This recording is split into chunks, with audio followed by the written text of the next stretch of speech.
Presentation now to Cedric, and we go on to the next chapter. Yeah, we go to the next session, which will be the Varia session. I would like to welcome Axel Becks. He's from the Netherlands. He's a uro-oncologist with special interest in kidney cancer. He was involved in many studies, and also in the SURTIME study. He was the main author, and he will talk about cytoreductive nephrectomies in metastatic kidney cancer. We're looking forward to your talk, and thanks to be here. Yeah, thanks very much for the introduction. I also just realized by the previous speakers you can't see your slides, so I'm trying to do it from here. I would always like to first whiz over the disclosures and then start with this slide, because it's important to bring back to our mind what these studies were about. When I used to give these talk, or when these studies were running, I was approached like, Axel, how's Camina going? I said, no, I'm doing SURTIME. Or I got referred patients for camina, for example, or patients, colleagues even asked me, SURTIME is about not doing nephrectomy, and I sent a patient to you who already had a nephrectomy for inclusion. So there's a lot of things that doctors didn't understand when these studies were ongoing. So I think it's very important to bring this back, because the questions the organizers asked, no more nephrectomies, is actually a very interesting one, and we should go through these studies in details. So I think, looking back, camina was certainly the most easiest design. They took the old SWOG design, just simply said all patients needed to have an ECOG 0 to 1 performance score, clear cell, no stratification, nothing, and then randomized to either nephrectomy followed by sunitinib versus sunitinib only, with the caveat that if they progressed or had almost near complete response, they could undergo a nephrectomy. So that's important, and I would like to point this out already here, that it's not a trial where you never did a nephrectomy. So patients could have a nephrectomy here as well. And for them it was fairly easy because they had overall survival as endpoint, which meant they would look at PFS as a secondary, and therefore had not had the problems of precise timing. When we designed SURTIME with Richard Sylvester at this time, and then Laurence Collette from the EORTC, I was being told if you go for a primary overall survival, you would need in excess of 700 patients. So we settled on PFS, and that already caused a lot of problems in terms of timing. Secondary endpoint was overall survival, but you can see that both studies were quite ambitious in including their patient numbers, because if we look at what the SWOG trial succeeded to accrue was 280 in 8 years' time. So that's something that we will have to bear in mind. And the SURTIME study actually had again this by default standard arm that was never proven in that time, but we just did what we did in the immunotherapy area when we had interleukin and interferon alpha, would perform a nephrectomy upfront and then followed by sunitinib, whereas the other arm would start with sunitinib with the idea that you would only perform a nephrectomy if these patients wouldn't progress. So if they would stabilize or had a clinical benefit, as it is nowadays called, we would go for nephrectomy. The other thing, I think, which is already answering part of the question and which we will have to bear in mind, is that both studies required patients to need systemic therapy. So when you go to EAU talks or wherever nowadays, you have these pro-con discussions, and there's always, shall we do it, shall we not do it? And then invariably, this patient pops up who has low volume metastatic disease, and then this is used as an argument that these both trials were crap, and you shouldn't use their outcomes, because of course you should then do a cytoreductive nephrectomy up front. And this is also still something, so you will have to bear in mind that these patients were not in the trial, not in camina, not in SURTIME. And this is a retrospective analysis we once did at our own institute. We later evaluated 40 patients and published this in urologic oncology. But what you could say is that basically, if you have a patient with oligometastatic disease with a definition too little for treatment but too much for resection, and you would then perform a cytoreductive nephrectomy upfront and observe these patients, including resist progression. You know, sometimes you have these patients who have a single or 3 lung mets, and one of these picks up the growth from 1.5 centimeter to 1.9, that would be clearly a progression. On the other hand, no reason to start systemic therapy. So the median time to targeted therapy in these populations was 14 months. These patients were not in CERTime and not in camina. And it does not mean that performing an upfront cytoreductive nephrectomy adds to their prolonged survival, but clearly here's the benefit that you do not have to start with systemic therapy right away. And that was in the area of angiogenesis therapy, which is changing currently. So let's first talk about the CERTime study, not because it's only my study, but also because it was first presented at ESMO 2017.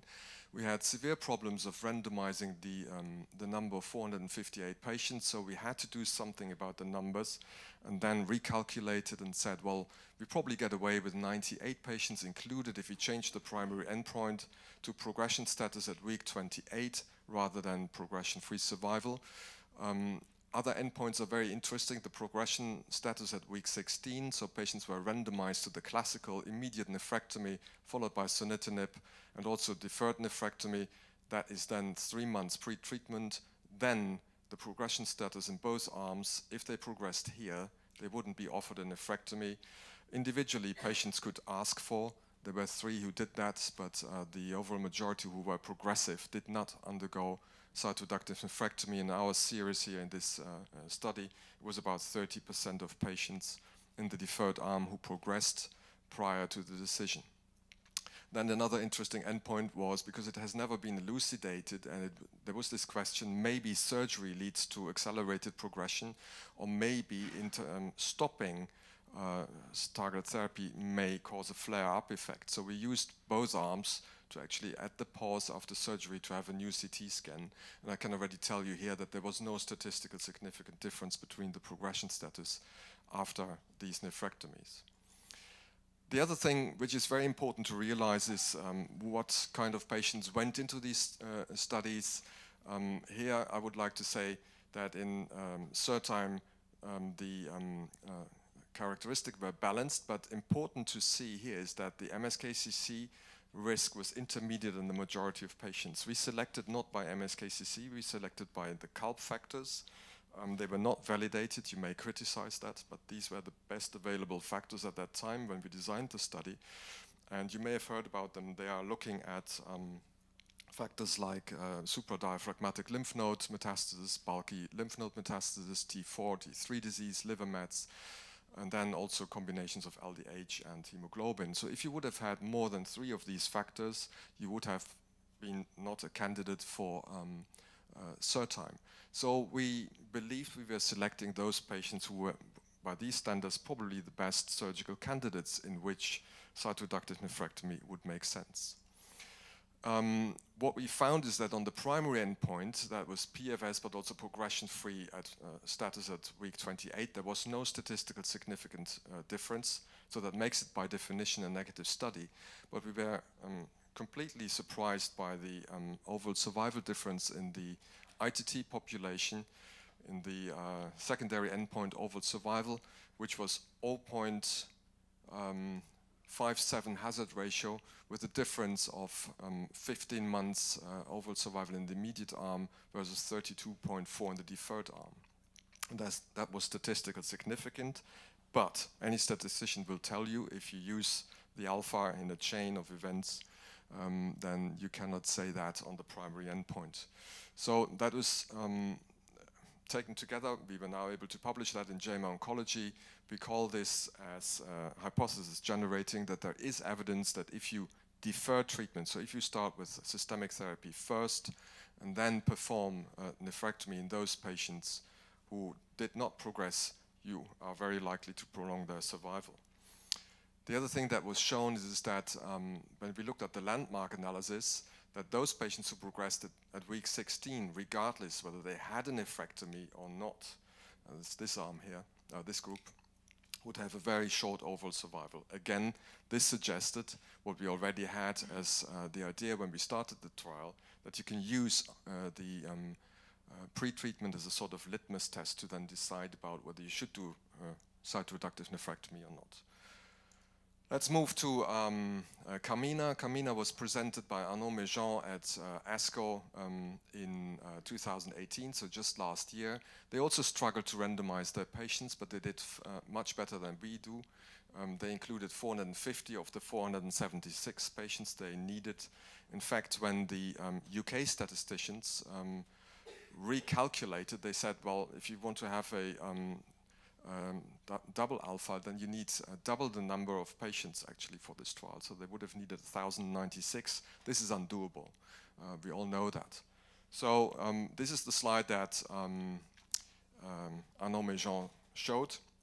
Basically the breakdown here, there are some who said, well, look at this, some patients were not even operated, others didn't even get got secondary nephrectomies, but this is all in the game. I mean, the primary endpoint was the ITT analysis, which means you basically evaluate the trial as if this is a patient coming into your office. You don't know where he will end up with, but you have the decision taken.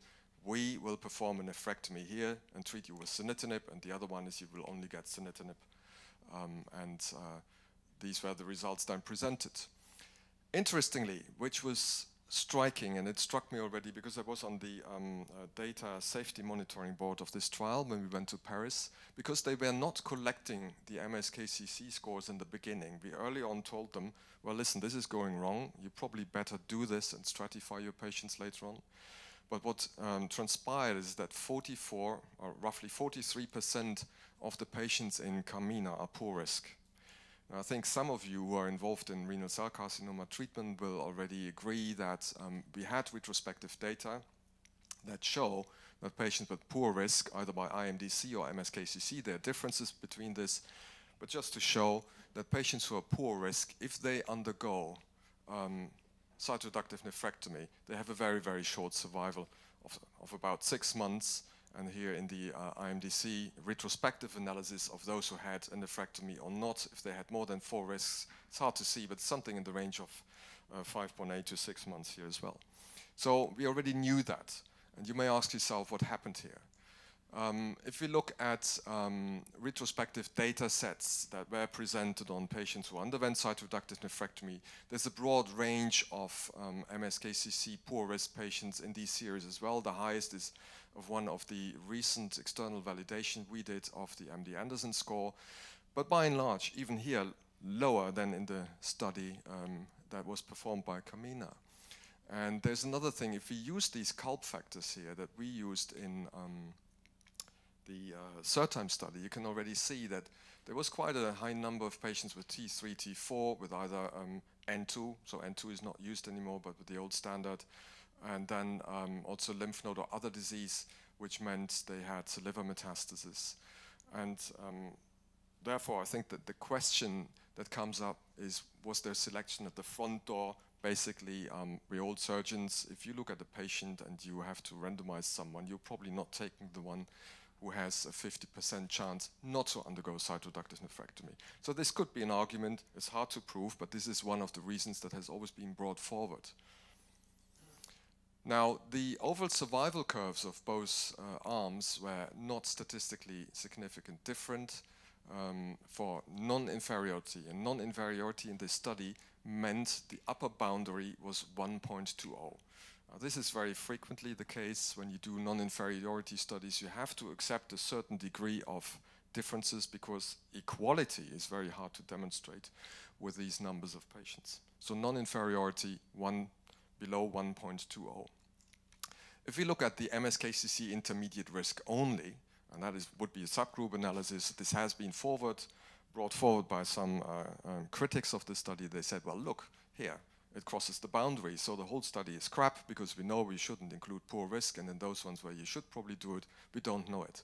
But this is something I don't like. I mean, if you, this is the same the oncologists very often do when they do forest plot analysis. I think it's interesting as hypothesis generating idea, but you can only interpret a trial the way it was designed, and it was designed for both arms. And mind you also, the difference is in favor of sunitinib here. And we will come to this again in a minute. The other thing is, that was the criticism, some say if you do a non-inferiority trial, you can only compare the groups who actually got the treatment. Now that would be here the PP, the per protocol 2 group, and again you can see here the boundary is crossed, but again with a significant, with a favor for sunitinib only. But this is, I discussed it with other statisticians, and there is an argument ongoing, but you can certainly do ITT analyses in non-inferiority trials. The last thing I would like to discuss with you is this number of nephrectomies that was performed in Camina. So what comes to light is if you look at this, and then they performed 37, actually 38, but information is missing for one patient, 38 secondary nephrectomies. Now those who didn't read the publication carefully, you sometimes hear them at meetings and they say, well listen, in Camina they still had to do 38% of nephrectomies because of complications and symptoms. But that wasn't the case. That was only as an emergency in 7 of these patients. And then the majority, the secondary nephrectomy was actually performed because these patients had almost near to complete remissions. With other words, they were successful at their metastatic sites, and because you're not treating the trial, but you're treating human beings, the oncologist then decided, let's stop with the treatment and maybe ask the surgeons if they can remove the primary and then have a drug holiday for a couple of years or whatever. We know these data exist. So these were 17% of the patients in Camina, which is not the majority, but we could look at this in a different way. And this is construed now because I would like to bring my point across. If we accept that because of the median short survival, the secondary nephrectomies were probably not performed in the poor risk group. And if you also accept that the range, although it's broad, but the majority of these patients, the median of these secondary nephrectomies was at roughly 1 year after randomization, we can look at the curves in a different way. We could say, well, what are the numbers at risk here in the no nephrectomy arm? We have 128 patients here. We could say, well, subtract the 41% poor risk patients in this arm, which would leave us with another 76 intermediate at this point in time. And if we then would argue that in this 76 patients that remain further down the line, these nephrectomies were necessary, we can conclude that 50% of those alive actually needed a cytoreductive nephrectomy. That is a sort of different way of looking at it, and which brings us very close to the SIR-time concept. And I think what both studies show is that they need systemic therapy first. If you have a patient who requires VEGFR TKI, then it's probably best to start treatment in this group and then decide about the nephrectomy later, or leave it or do it as they did in Camina. And I would like to say this, despite the limitations, Camina is practice changing and SIR-time complements the results. And it also confirms what we already knew, that you should not undergo cytoreductive nephrectomy if you're poor risk. So this has led to the EAU to change their guidelines. We discussed it extensively. We usually work with grade and we have consensuses, and we achieved a 75% consensus, so not all agreed, but the majority agreed on these recommendations. And they still include that if you have patients with single or oligometastatic disease, it's probably best to go ahead with immediate cytoreductive nephrectomy and observe the patients. But in those who require, and that's part of this recommendation, in those who require systemic therapy with VEGFR TKI, we have weak strength recommendations that it's best to perform a systemic therapy first and then decide about a nephrectomy depending on the status of the patient. Now this is my last slide. I think finally some questions remain. I hope I made it clear that Camina cannot be used to answer the question that we try to answer in SIR-time. So in other words, to me the question is still open. Did we find this overall survival difference in SIR-time simply because our study is underpowered? Or was that due to the fact that we simply performed more cytoreductive nephrectomies in these groups of patients who were already pre-selected because they did well on systemic therapy? Or would it be just sufficient to do what they did in Camina, except that there is no survival difference, and then perform a couple of cytoreductive nephrectomies when these patients were almost complete near remission? And finally, I think And that's really dire. I mean, the paradigm of systemic therapy is changing, and with IO, we really have to redo these studies because we don't know whether IO is more effective on distant metastatic sites, whether observation in these situations is a good idea. It may even be, if you pre-treat patients, that you prime the immune system. I think they're trying to design a trial now in the United States, the ECOG. And I had a discussion with them, and we decided, at least that's also the advice we gave them, not to include an arm with immediate cytoreductive nephrectomy and then followed by IO. I think the evidence at the moment that you put patients in poorer condition to start from, if you perform surgery first, is out there for those who require systemic therapy. So thank you for your attention, and maybe you have some time for discussion.